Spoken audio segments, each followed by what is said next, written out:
দেড় কাঠা জমির মধ্যে সত্যিই কি একটা সুন্দর বাড়ি করা সম্ভব, যেখানে 3টে বড় bedroom, kitchen, dining hall, toilet এবং ভবিষ্যতের জন্য সিঁড়ির ব্যবস্থা করা সম্ভব, এবং টয়লেটে আপনি অ্যাটাচ টয়লেট এবং কমন টয়লেট দুটোরই সুবিধা পাবেন। আর যদি বলি এই বাড়িটা সম্পূর্ণ করতে আনুমানিক, এটা আমি শেষে বললো, কত টাকা খরচ হতে পারে যদি সিভিল ইঞ্জিনিয়ারের সাহায্য নিয়ে আপনি এই বাড়িটা করান। কিন্তু এখানে একটা বড় টুইস্ট, এই প্ল্যানে এমন কিছু প্ল্যানিং লজিক ব্যবহার করা হয়েছে যা বেশিরভাগ সাধারণ প্ল্যানে দেখা যায় না। ভিডিও শেষ পর্যন্ত থাকুন, কারণ আমি শেষে দেখাবো স্ট্রাকচারাল প্ল্যানিং এর এমন কিছু বিষয় যেগুলো না জানলে ভবিষ্যতে বড় ক্ষতি হতে পারে। চলুন শুরু করি আজকে দেড় কাঠা জমির মধ্যে 750 স্কয়ার ফুটের 3 BHK হাউস প্ল্যান। প্রথমে দেখে নেওয়া যাক আর্কিটেকচারাল লেআউট। প্লটের সাইজ রাখা হয়েছে 30 ফুট বাই 25 ফুট।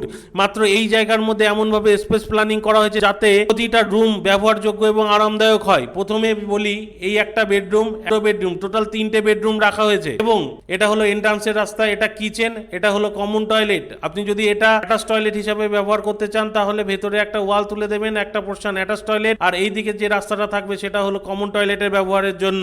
আর সামনে যে এরিয়াটা আছে এই এরিয়াটা হলো আপনি ডাইনিং এবং লিভিং এরিয়া হিসেবে ব্যবহার করতে পারবেন। এখানে লক্ষ্য করলে দেখবেন ঘরগুলো শুধুমাত্র সংখ্যা বাড়ানোর জন্য নয়, ব্যবহারিক দিক মাথায় রেখে পরিকল্পনা করা হয়েছে। এখন প্রশ্ন হচ্ছে, এত কম জায়গার মধ্যে কিচেন, ডাইনিং এবং স্টেয়ারকেস কোথায় গেল? এবার সেগুলোই দেখাচ্ছি, তবে তার আগে এইবার রুমগুলোর সাইজ কত আছে একবার একটু দেখে নিই। টয়লেটের সাইজ রাখা হয়েছে 5 foot 4 inch by 10 foot 7 inch. Dining হলের সাইজ রাখা হয়েছে 15 foot 8 inch by 5 foot 4 inch. বেডরুমের সাইজটা রাখা হয়েছে 12 ফুট বাই 12 ফুট। কিচেনের সাইজ রাখা হয়েছে 8 foot 6 inch by 5 foot 4 inch. দ্বিতীয় বেডরুমটার সাইজ রাখা হয়েছে 12 ফুট বাই 11 ফুট। তৃতীয় বেডরুমটার সাইজও সেম 12 ফুট বাই 11 ফুট। এখানে যে সিঁড়িটি রাখা হয়েছে এমন পজিশন রাখা হয়েছে যাতে পরবর্তীতে কোনো ফ্লোর এক্সটেনশন করতে গেলে অসুবিধাই না হয়। এটা হলো আর্কিটেকচারাল ডিজাইন। এখনো পর্যন্ত সবকিছু সাধারণ মনে হচ্ছে, তাই না? কিন্তু একটা বাড়ির আসল শক্তি বেডরুম বা বাথরুম বা কিচেন নয়, লুকিয়ে থাকে স্ট্রাকচারাল ডিজাইনের উপর। আর সেখানেই বেশিরভাগ মানুষ সবচেয়ে বড় ভুল করে। চলুন এবার দেখে নেওয়া যাক স্ট্রাকচারাল ড্রয়িং। তার আগে বলি, এই অংশে কলাম পজিশন, বিম কানেক্টিভিটি এবং লোড ট্রান্সফার সিস্টেম পরিকল্পনা এমন ভাবে করা হয়েছে যাতে ভবিষ্যতে কোনো রকম কোনো অসুবিধা না হয়। অনেকেই আর্কিটেকচারাল ড্রয়িং দেখে সরাসরি কাজ শুরু করে দেন, কিন্তু স্ট্রাকচারাল ক্যালকুলেশন ছাড়া নির্মাণ করলে ভবিষ্যতে ফাটল, সেটেলমেন্ট এবং লোড ফেলিওরের মতো সমস্যা দেখা দিতে পারে। তাই প্রতিটি কলাম, বিম এবং ফাউন্ডেশনের গুরুত্বপূর্ণ পজিশন সঠিকভাবে নির্ধারণ করা অত্যন্ত গুরুত্বপূর্ণ। চলুন কলাম পজিশনগুলো দেখে নিই। 1টা 2টো 3টে 4টে 5 6 7 8 9 10 11 12 13 14।